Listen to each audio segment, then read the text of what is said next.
When people think of autism, they picture a kid who loves trains, maybe doesn't make eye contact, maybe even some sort of like a quirky genius, amazing at music, something like that. But what if I told you that autism doesn't always look like that? What if it means that you get exhausted after you're socializing and you still enjoyed socializing when you were doing it? Or what if it means that you're repeating the same song over and over in the car the entire drive, or watching the same three comfort shows for years? Today, we're diving into the unexpected and overlooked but valid ways that autism can show up for people, especially adults, women, and people who've masked their whole lives.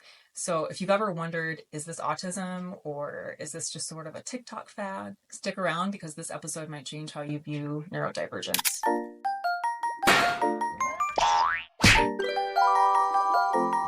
So if we look through the DSM criteria when it comes to like autism spectrum disorder, right? We can kind of go through how each one is more nuanced than what the words say, and maybe talk a little bit more about what that looks like.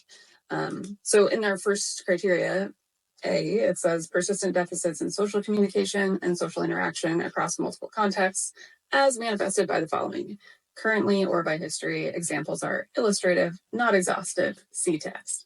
That just right there tells you, like, hey, we're saying a lot of things, but also it can be a lot of other things. And this is why it's important for us to kind of research, listen, go through the different nuance so that we know what that means, that they're just illustrated. And that's all that there's other options. So the first one is deficits in social emotional reciprocity, ranging, for example, from abnormal social approach and failure of normal back and forth conversation to reduced sharing of interests, emotions, or affect to failure to initiate or respond to social interactions. So it's like a really broad range of how somebody interacts socially. And it also, like anything else, requires context, because as a practitioner, you're looking at this going, oh, this seems like an abnormal social approach. But are we basing that off of what is truly abnormal, what we think is abnormal, what's different from the way that we socialize, right? So there's a lot of things that you have to assess about yourself in order to understand what an abnormal social approach even is, what reciprocity should or should not look like, all of these things. So even if somebody appears as if they are back and forth conversating with you, is there points of time where they are potentially thinking a lot about how they are giving you that reciprocity, right? Is there moments of pause where you're not sure, are they going to say something, but then they say something and it's totally normal. So you're like, oh no, they're not socially awkward. They just needed a moment to think about that thing. This can look different ways in different people. And it's not always just, oh, hey, I'm really socially awkward. And it's very obvious, right? It's not always like that. This can all happen internally inside of somebody's brain if we don't ask them the questions of what happens inside of their mind when they socialize. We may not ever get to a place where we feel there is any abnormal socializing going on. And I think this is like if you back up to like even what happens before the social interaction. So a lot of people are rehearsing social interactions. They have scripts about what to say. They know like the, hey, how are you? What's up? What's going on? And that sounds very fluid and very normal because it's rehearsed and it's scripted. And then sometimes people have lists in their phone about like what are the things to talk about if there is a silence. So it feels like they're very extroverted and comfortable to socialize with. It doesn't feel awkward because they've essentially like created this demeanor or this personality that is able to thrive in a social situation. But that comes with a lot of research and that can be really exhausting for people. And that's what a lot of people do mean by like masking, right? Like as you said, like internally there's like so much stuff going on of like, okay, now they stop talking. What do I say next? Like, how do I respond to that? Like, just analyzing every single, like, everything about that conversation in order to maintain it. And that's like a lot of work. Well, and not even just what they're saying, but also, what their bodies are doing. And that comes a little bit later in the conversation, but like, that's just one aspect of the planning that goes into socializing for somebody who is highly masking. And I've even had people tell me that they'll go on like ChatGPT and they'll ask it to take a statement and make it more, social or more diplomatic if it's a work setting, or like, and have other people or resources and tools help them with this scripting because they can't figure it. Like, if you really think about the amount of time that takes up out of somebody's life, out of their day, and why it's like, oh, this event isn't until 7 p.m., but I need to spend all day prepping for it. And so my whole day is shot because I have a 1 hour meeting at 7 p.m. It's like, that's exhausting. Accurate. Yeah. And then sometimes it's like even some people are too blunt and like we could just like assume that they're assholes. But like they're not an asshole, they're just blunt and that's how they navigate social conversations. But we're not ever like backtracking and thinking about like maybe they're autistic and that's why they're answering in this way. Or like why are they continuously like asking for more information about my questions? Again, that's like they're not understanding the typical social interaction and they need more information, right? Well, and also I find that highly masky people are typically pretty humorous. And so Yes. it may cover for that awkwardness or that like, oh, they seem like an asshole by like following it up with like a self-deprecating joke Yep. or, Sarcasm. something where it even furthermore helps to make other people comfortable with the awkwardness, even though the person experiencing it is so fucking uncomfy. Right. Accurate. So the next one, deficits in nonverbal communicative behaviors for social interaction, ranging, for example, from poorly integrated verbal and nonverbal communication, abnormalities in eye contact and body language, or deficits in understanding and use of gestures, to lack of facial expressions and nonverbal communication. So again, like range, as you said, range, right? Like it doesn't mean that you are just not having facial expressions. It could also mean that they are exaggerated. Like you could be watching anime and then using those facial expressions in things. So you might have somebody like a kid, I've seen this before in kids who love anime and like if they're surprised or excited about something, they do the jaw drop. So they're like thinking that their jaw is actually dropping and that's like what they're imagining and how they're showing it, right? But that's like a huge indicator. Yeah. What else you got for that? Well, and I think a lot of this too, like with the body language, right? There's a lot of thought that goes into what does it mean if I cross my arms? So do they think I'm mad? Maybe let me put them down by my sides. No, wait, I look like a robot. This also happens with eye contact too, right? Like you said before, it's not always that, oh, I can't make eye contact or my eye contact is really avoidant. And then I awkwardly look at you and then look away again. Right. In somebody who has really well thought out these things about themselves throughout their whole life, a lot of it's going to be like, okay, now I'm still looking at them and making that eye contact. And okay, I'm back now, like really thinking about don't make it weird for them. So make sure that this meets the context of the conversation I'm having. And this may be rehearsed ahead of time and maybe something that's just like at the forefront of somebody's mind during a conversation. It may be something that changes based on the other person's form of eye contact, right? So kind of mimicking what other people are doing in that setting, like what is the right amount of eye contact to make or not make. And that may not always come across as awkward to you, especially if they are mimicking your eye contact as a practitioner.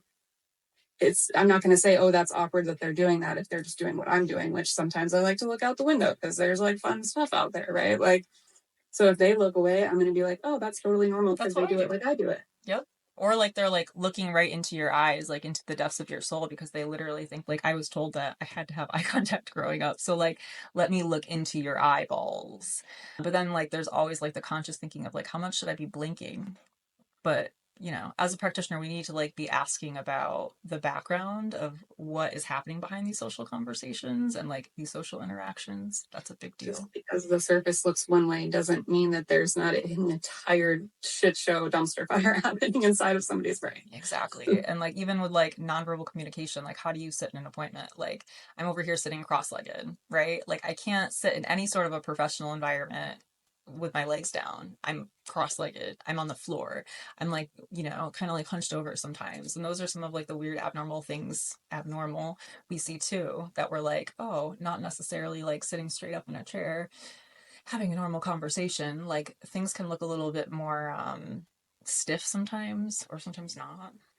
Well, I get a lot of descriptors from people about like how uncomfy it feels to just like be inside of a body, right? And so this can also impact that body language aspect of like trying to practice and find things that are like comfortable enough, but look okay to other people, that they're not weird, right? Like I can't sit on the floor during a board meeting, but I can, curl my foot up under my bum during a board meeting and then maybe like, find ways to get a little bit more comfy. But it's not necessarily going to be ideal, but can still be shown to other people as like kind of normal. I like how you refer to the body as a meat suit, and I think that is like a great thing. Like, do you feel like your body is a meat suit? Like, are you just kind of manipulating the meat to kind of like slap it around a little bit and like stay comfortable in this like really uncomfortable costume kind of thing? Yeah, like just essentially like how do I make the Play-Doh meat suit look like the other people's meat suits look in this room so that they think I belong here and am not, you know, fucking weird for lack of a better way to describe it, you know? And this is a common experience that people have when it comes to um, especially like level 1 autism where you're like really, really focused on how to maintain normalcy or Yes. whatever. How do I not out myself kind of thing, that I'm Yeah. weird and that I'm different than everyone else? Yeah. Accurate. Third thing would be deficits in developing, maintaining, and understanding relationships, ranging, for example, from difficulties adjusting behaviors to various social contexts, to difficulties in sharing imaginative play or making friends, to the absence of interest in peers. What you got for your take? There's a lot to unpack there. Like especially if we're talking specifically about like adults, uh, women, people who have, you know, trauma, right? There's things that cause somebody to behave differently in social settings. And depending on like how you are socialized growing up too, like what types of contexts were you made to be appearing comfortable in, right? So when you're developing these relationships, especially as a girl, right, you see other people like, ooh, we are playing dolls and we are into fashion and into these things that like really make no fucking sense to me because I'm like, we're meat suits floating on a rock in space. Why do we care? Right. But being able to learn how do I kind of navigate this, but then not fully feeling like sameness to others in those settings and trying to kind of come to terms with what that means. That imaginative play piece, I think that you talk a lot about that in a way that's awesome, but like it can look imaginative, but it's about these realistic things. What do you think about that? So yeah, like my daughter is a prime example where I kept telling myself like, no, she can't be autistic. She does so much pretend play. But the pretend play was like, I'm playing doctor. This is the stethoscope, right? Like I'm going to check the heart now. And all of her imaginative play comes from shows. So like it's all rescue situations. So we're always rescuing a car that's stuck on top of a building or something like that. And the cars are doing it and they're rescuing each other and like they're talking to each other and it seems to be imaginative, but then I started noticing that a lot of it is scripts from shows she was watching and she's using like different parts from shows to make up this pretend play. So it feels pretend, but there's no dragons appearing or like anything that she hasn't seen before. Like nothing is stemming directly from her imagination. It's all stemming from things she's seen. And it might be play around like I'm going to play doctor because I just went to the doctor, or I'm going to play work. I see my mommy working all the time, things like that. So even like in pretend play, a lot of the time it goes to the point of like people are setting up their dollhouses or setting up a scene, and then they just look at it and they're like, mm-hmm. And then they'll move on to the next thing. Whereas somebody who's neurotypical would actually continue the play.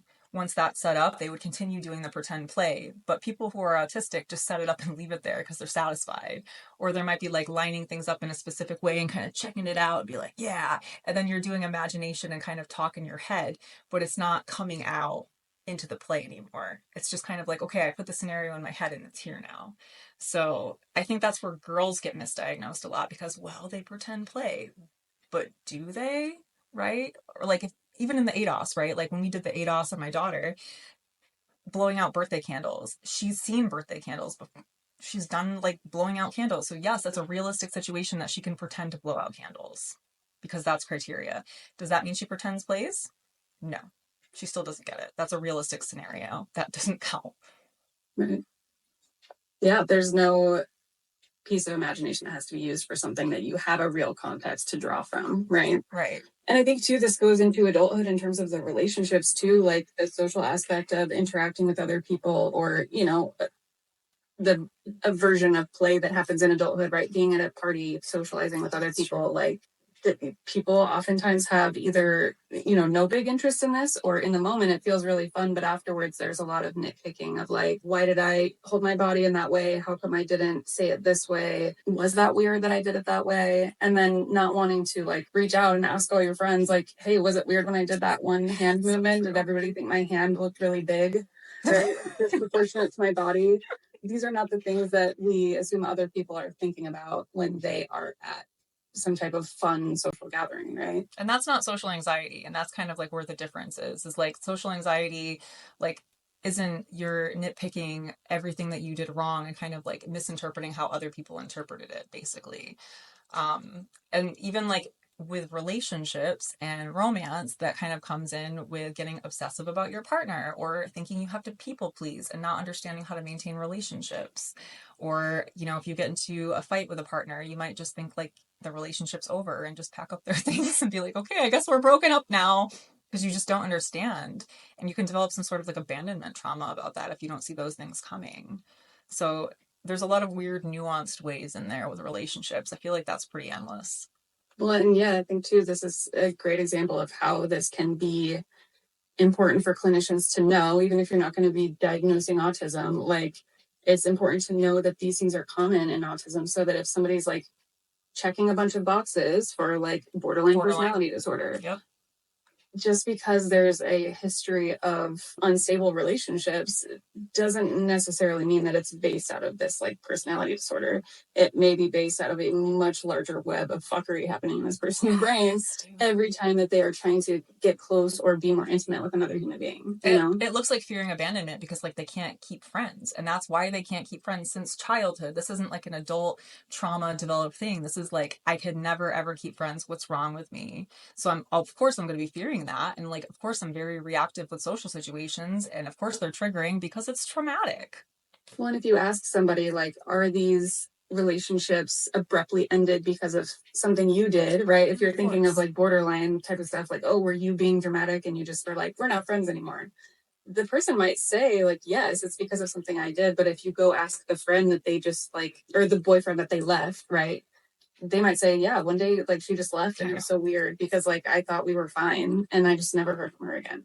And so it wasn't a big dramatic thing. It was just a misinterpretation of that social cue. So many of those. And I feel like that could get pushed as borderline so often. That's so true. That's like where the borderline disparity happens, I feel like. Mm-hmm. And think about the ways that impacts somebody to be told like you have borderline versus, hey, this is an autistic trait. Let's dig more into that, Yeah. Like there are a lot of people who say like, but I don't have trauma, but I think I have borderline, would make me question like, genetics. You know what I mean? Like, is there autism somewhere in here? Mm-hmm. The sprinkles of maybe. Yeah.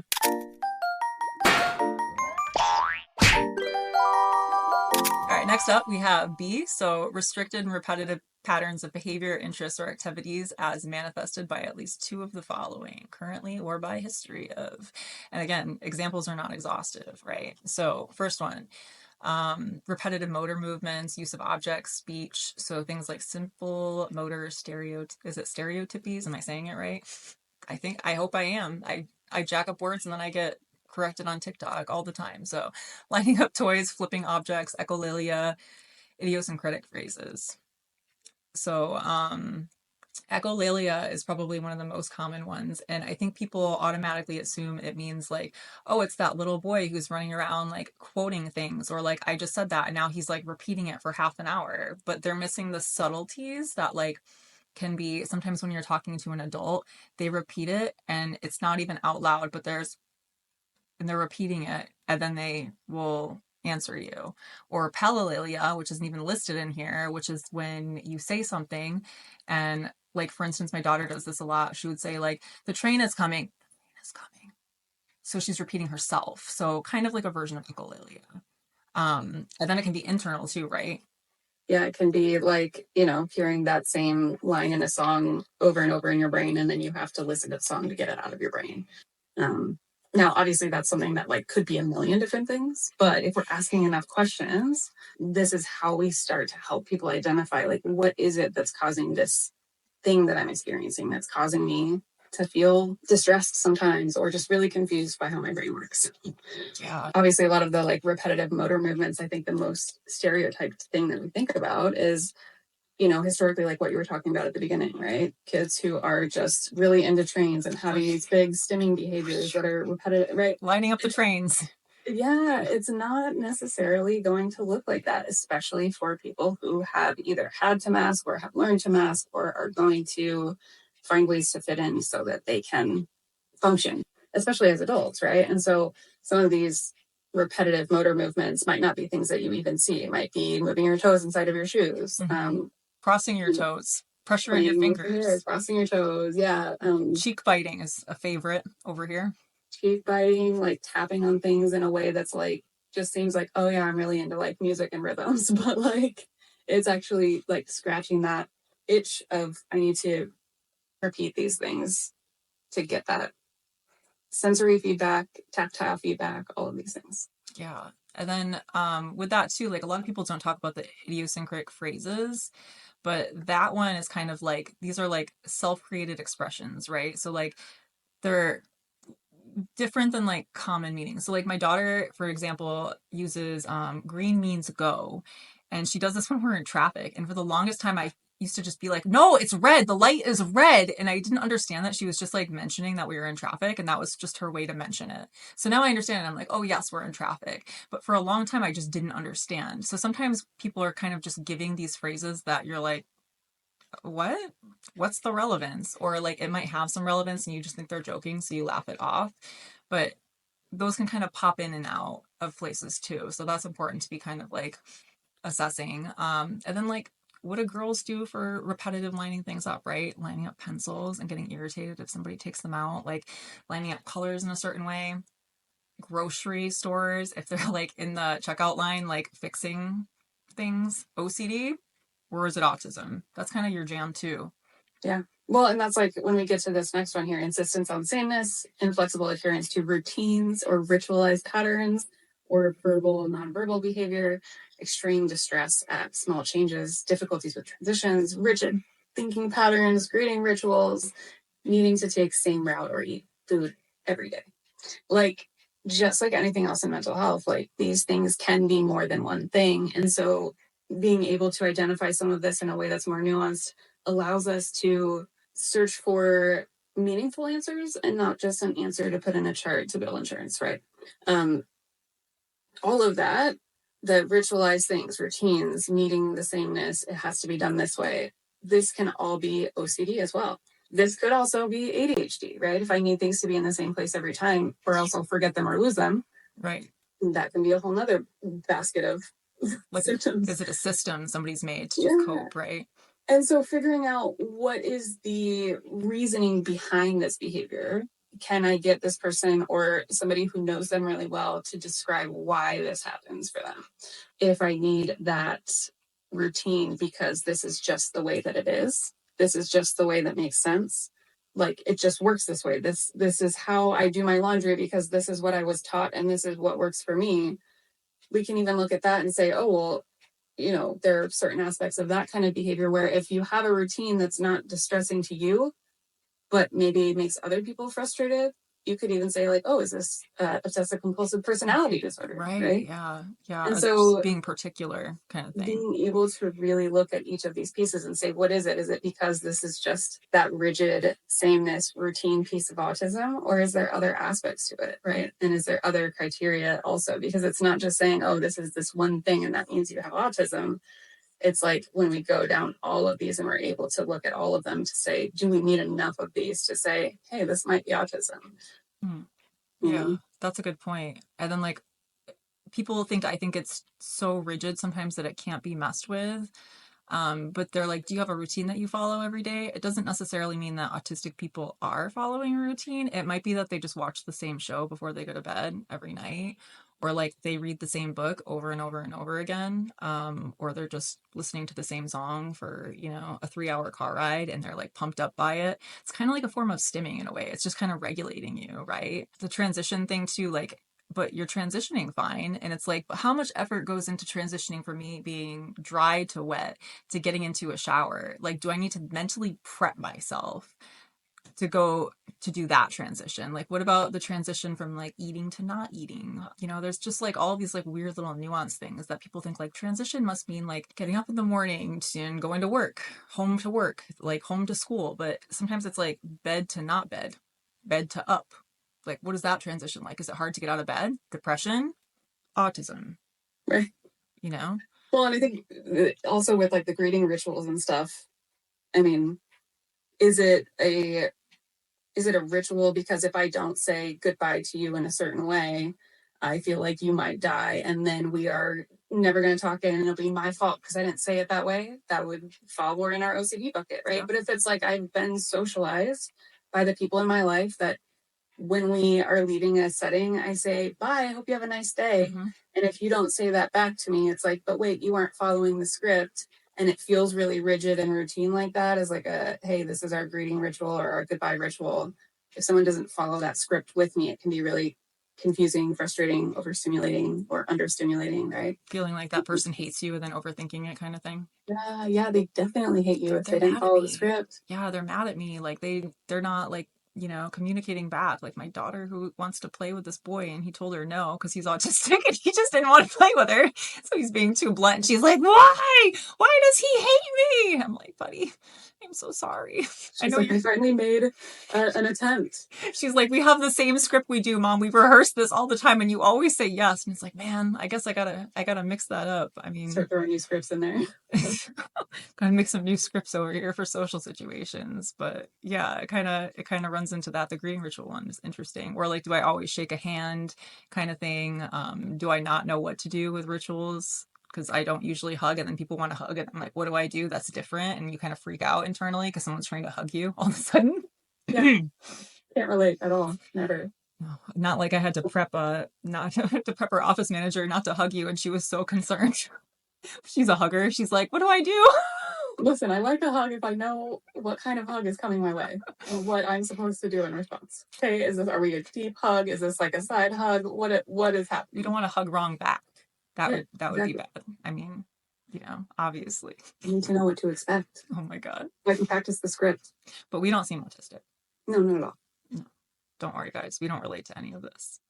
All right, next up we have highly fixated, restricted interests that are abnormal in intensity or focus. So strong attachment or preoccupation with unusual objects, circumscribed or different kind of interests like that. So, yeah. One of the big things I've noticed with this is like sometimes the stuffed animals, people can have an unusual attachment to stuffed animals. And this is wildly common for autistic people. So being like, my stuffed animal has feelings. I don't want them to feel left out. Or like, let me make social media for my stuffed animal. And like, they have feelings and they have like their own friends and things like that. Or like feeling like your car has feelings. My daughter seems to think that our car has feelings. She's always asking how he feels. Did you miss me? She kisses him, you know, all of the things, but also a car girl for the restricted interests. Yeah. Well, and I think these can be things that are also really like celebrated aspects of people. And so it doesn't feel like, I think a lot of times when we use the train example, right, it's like, oh, this is a really nerdy thing that somebody's like way too into and like spending too much time. But it can also be something that's really positive that brings them a lot of, you know, career success or just socialization success, right? If somebody's able to get really deeply into something and know a lot of things about it, it can be a good thing about them. And so I think we look at this as like, what's your thing? What are you into that's like wasting your time or it's silly to me or whatever? But these restricted, fixated interests can also be really positive things too. And then we aren't always looking for stuff like that. Because I think a lot of what we learn, especially in psychiatry, is how are we going to fix this problem for this person? Exactly. This isn't always a problem. Yeah, exactly. And sometimes it is their profession, right? Like my thing is to nerd out on psychiatry. Like that is literally what I love. I love psychology. Brains, not trains. All of it. Sociology, like social justice. But like those things are just like conversational things and things in current events. But like literally like that's all I want to read. Nonfiction books about these things. And that's all I'm interested in. And that's all I really want to talk about. So when people want to have superficial conversations, I'm like, but what about all these bigger things? So, but like nobody's going to ask me that if I go in for an autism evaluation. They're going to say, do you have any like special collections of things? I don't know, really. I don't know. Do you have any fixated interest on like trains or anything? Not any objects. So it's different, right? Yeah. Well, and it's things that we may not even realize are those things, right? Like, I have a family member that collected yogurt tops in the drawer of the bathroom, right? This is not a normal behavior, but it's also not something that you're going to be like, oh, is your special interest collecting yogurt tops in the drawer of your bathroom as a child? Would not be an Like, example. right? It's just, It's so it's not, obscure, like you wouldn't think to ask, and honestly, like it's so normal to them that they wouldn't think to answer is the thing. yeah. Like they're Yeah, it good, was like just so a thing he did. yeah, it's just normal. Like doesn't everyone collect things, Right. kind of thing? Well, and I think too, if we look at like all of the like, there's a lot of jokes about it, but like tons of undiagnosed autistic boomers that have like hoarder houses that have collections of all types of shit. Dude, that's so It's just accurate. like, oh, well, they're really I don't even know. They have special things that they like a lot. China cabinet, right? Like, It's just the china how cabinet, you know, all the expensive china that makes no sense, that is untouched because you can't touch it. It's in its place. we've never used it. Yeah, actually, all the little quirky things, or they have like old school dolls, and it's like just because they're old when I was a child, and they're all like lined up. Or Mm-hmm. like a whole shitload of tchotchkes that are like inside, like size order, color order. Yes, dude. And like I think like some of it too is like what was I gonna say, celebrities is like another thing that like young girls or even like adults get really into, and they're like collecting fan things. I don't know, football or basketball or sports could be a huge one that's missed because it's like, no, they're just a sports fan, and it's like, no, they're fucking obsessive No, they about it. know every single stat of every single player, height, weight, what position they play, what teams they've been on, who was the greatest in that position ever, like All what was things. what was their record last season and the 17 seasons before that. Like, And they're like info dropping on you, and you just are kind of like, I don't understand any of this, and they don't even notice. They're just like continuously info dropping, like so excited, right?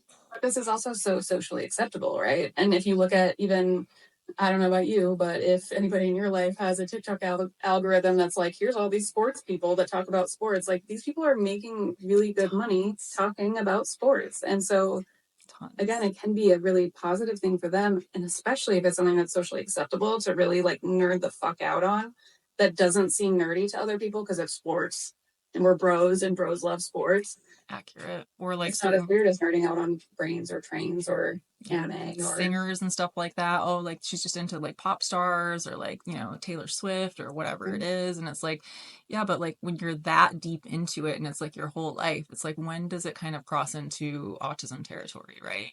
oh, yeah. And I think it's a whole, you have to look at all of the things combined, right? Because you can be non-autistic and be obsessed with Taylor Swift or Absolutely. whatever, right? Or the NFL. Or the NFL, right? But how many of these other criteria are we like hitting? Yep. Without a doubt, you know? And like one of the big ones I think is the sensory issue. So I'll give that one to you. Oh, yeah. So, like hyper or hypo reactivity to sensory input or unusual interest in sensory aspects of the environment, like apparent indifference to pain or temperature, adverse response to specific sounds or textures, excessive smelling or touching of objects, visual fascinations with lights or movement. Now, again, I think when you hear all of those things, it's a very like stereotyped version of these things, but there's so much that goes into this. Another big plug for like occupational therapy in this regard, because Yes. a lot of these things are things that we don't necessarily notice about ourselves unless somebody helps to point it out, right? If your body has always felt this way with specific stimuli, or one of the things that they'll look at too is like interoception, right? Like how Yes. much do I recognize about what's happening inside of my body? Do I know when I have to pee, or am I just like all of a sudden, oh my gosh, I haven't peed all day, I have to pee, Which right? also these kids end up later potty trained. So like as an adult, you should ask your parent when you got potty trained because, you know, Yeah. might be some insight there. And also like emotional regulation, you ask them about emotions or just anything like hunger, I don't know is always the answer. And they feel pressured by those questions because they literally don't know. They don't understand hunger. So sometimes we get overeating and sometimes we get diagnosed with eating disorders because again, we're not recognizing hunger. So we just don't eat. Mm-hmm. And then it's restricted on what we're eating. So we're like, well, they're restricting. But it's like, no, they literally have like three safe foods. Yeah. this can also happen with like the way that clothing feels on your skin. And you may not recognize, like, oh, when I wear, really tight jeans, it makes me feel trapped and irritable and all of these things. And so somebody may present as, oh, they're super irritable and they have this like mood disorder going on. But then if they're wearing sweatpants, they don't display any of that.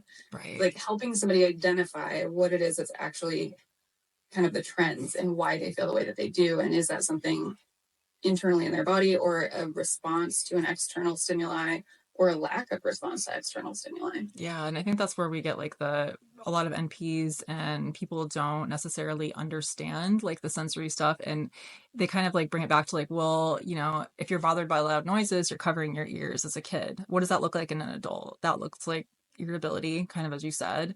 Like pain processing, like what does it look like if you get hurt? Are you like thinking that you broke your toe because you stubbed it every single time and you're falling over, or do you just get bruises everywhere because you don't notice and you're like super clumsy? Are you like going outside when it's like super cold out, not wearing a jacket because you just don't feel cold? That's a thing. Or like feeling like overheated or just too cold at everything, so you're constantly bundling up. But there's just so many like weird little nuanced things that like people aren't looking at the variations. Yeah. Clothing, as you said, like is a really big one. Tags, it's kind of like the most common one. Sock seams. Socks. Oh my gosh, I heard so many people talk about sock Yep. seams. Or just like how do they fit? Like do I break holes into my shoes because I'm like constantly like stimming with my toes and breaking holes into them, and I hate socks because of it. Yeah. Or like, do you walk around barefoot or do you always have socks on? Right? Like, yeah, or shoes. Like some people can't take their shoes off because it's weird. yeah.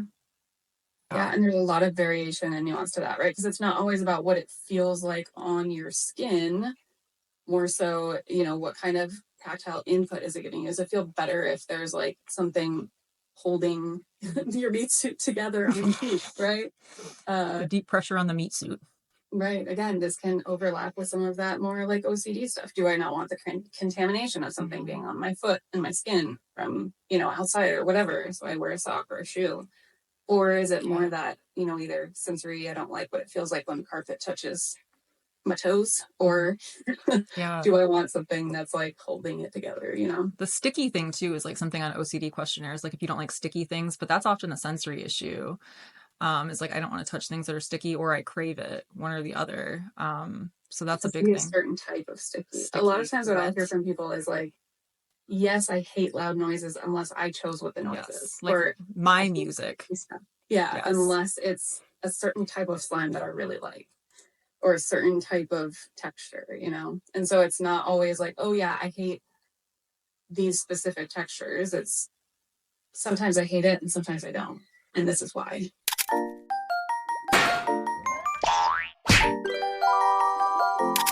So for the most part, we covered all of the criteria and some of the unconventional ways that things can show up. Some of the things that we did not mention would be empathy and demonstration of empathy. So looking at hyperempathy occurring, a lot of clinicians assume that if you experience empathy, then you cannot be autistic. But there's kind of like a spectrum on that too, where people can experience none. There's people who experience it but don't know how to show it, so they come across as cold, right? But they just don't even know how to feel it, recognize the feeling, or express it. And then there's the people who have hyperempathy. And there is a study on this from, I think, Sheffield in the UK that looks at the experiences of autistic women and kind of descriptors of empathy. And there are people who describe feeling like physical pain, overwhelmed with anger, grief, a deep sad feeling. It feels like my innards are being twisted. So there is a level of empathy that can occur that can be actually crippling. And that can be kind of a way that social interactions are perceived that, again, isn't neurotypical standard that we're not often talking about. The other thing is looking at like queer, trans folk, how gender presents. So we get a lot of like people who don't want to dress in gender normative ways and kind of like questioning gender norms. And if you imagine like all of the social thought and effort that goes into following and understanding gender norms, that can be really hard for somebody who's neurodivergent. So we often see that there's a large population who are trans or who are non-binary, who are asexual, and that whole spectrum is much more common, and I think more easily explored for people who don't necessarily fall in with the social norms, right? So I think overall, a lot of the criteria is just kind of missed and misunderstood because we're taking it too literally ourselves, right? We're like, well, they understand sarcasm, but maybe we're just taking questions too literally, so literally that we're answering them incorrectly. So like when they look at like the ADOS scores, the ADOS is a evidence-based tool that helps us to diagnose autism. It's actually a gold standard. But like there was a study out of MIT that looked at like autistic people, right? They found that about 80% of men that they were looking at already diagnosed with autism met criteria for ADOS to be diagnosed with autism, but only half of the women did. So what are the symptoms of the other ones that are being excluded in this, and how many diagnoses are being missed, right? And like what's the impact of that? Yes, there is a lot of new information that we are learning over time. And when this comes out, it looks very sensationalized because of the way that we disseminate information now, right? And so we run into some of the stigma that gets kind of perpetuated by these things. But really, the underlying importance of all of this and finding tools that are more, specific to different presentations is that the time that somebody is diagnosed is so, so crucial to the outcomes that they experience in life, right? If you are consistently thinking, oh my God, there's something wrong with me, but nobody's telling you, like, hey, this actually is fitting criteria for this thing, and we have an explanation and there's ways to support yourself. Yes. If you're having that internal presentation, basically the messaging that you get about it is whatever you tell yourself. And a lot of times that includes a shitload of shame, like constant spiraling. Why am I like this? All of these things that can lead people to have really shitty outcomes, right? Substance use disorders are huge. Yeah. With being, perpetually treated for depression, low self-esteem, self-deprecating thoughts, anxieties, all of this without an actual explanation of how can I best support myself? Because again, it's not even something that needs to be fixed. It's something where we need to shift our awareness of how we function so that we can shape our world to fit the way that our brain thinks instead of trying to make it the way that it's supposed to be. And so being able to identify these things in, younger humans that are born in female bodies in a way that is meaningful enough to diagnose and give explanations is so important. And a huge part of me is like just, waiting for some type of gold standard that includes something other than what we are historically used to, because that's not doing anybody a service other than people who present exactly like the DSM says without any imagination outside of that box that they give. Yeah. And let's stop looking at the DSM like the Bible, because let's be honest, it's trash. And we don't have enough research.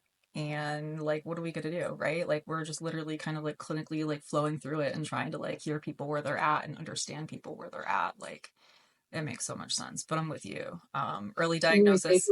Like illustrative and not exhaustive. Yes. This makes way too much room for interpretation and way too much room for providers' own bias to be in there, right? And that just again perpetuates that same shit over and over. All the bias, dude. All the bias. I'm with you. So that's a wrap for today's episode of Brain Trash. We just pretty much like scratch the surface of kind of like how autism can present for people and how it's overlooked and how provider bias can get in the way and impair somebody's ability to have a strong, thorough assessment for autism that is fair to them and representative of kind of like their lived experience, right? So if any of this hit home for you, if you're rethinking how you see autism, if you want to take a deeper dive into learning more about neurodivergence and like start questioning your own signet, we'd like to hear your thoughts. Drop a comment. If you're watching on YouTube, let's go ahead and hit subscribe, follow us for our next episode. If you're on TikTok, you can follow me at Dr. Maria Ngala there. Let us know what resonated with you. And if you're a clinician, honestly, like really please start challenging yourself to look beyond the stereotypes, because like there are so many different nuanced presentations and we need to start having awareness to look at those to provide better care for people and more validating care for people. So make sure you're subscribed. Don't miss any future episodes. If you're here for brain trash, the deep dives, the drama, how much the DSM sucks, all of it, just to validate your own weirdness, like we're here for it. So we appreciate you. Until next time, keep questioning, learning, and remember that like you're not broken. It's probably just like the system's really fucked up. So thanks, guys.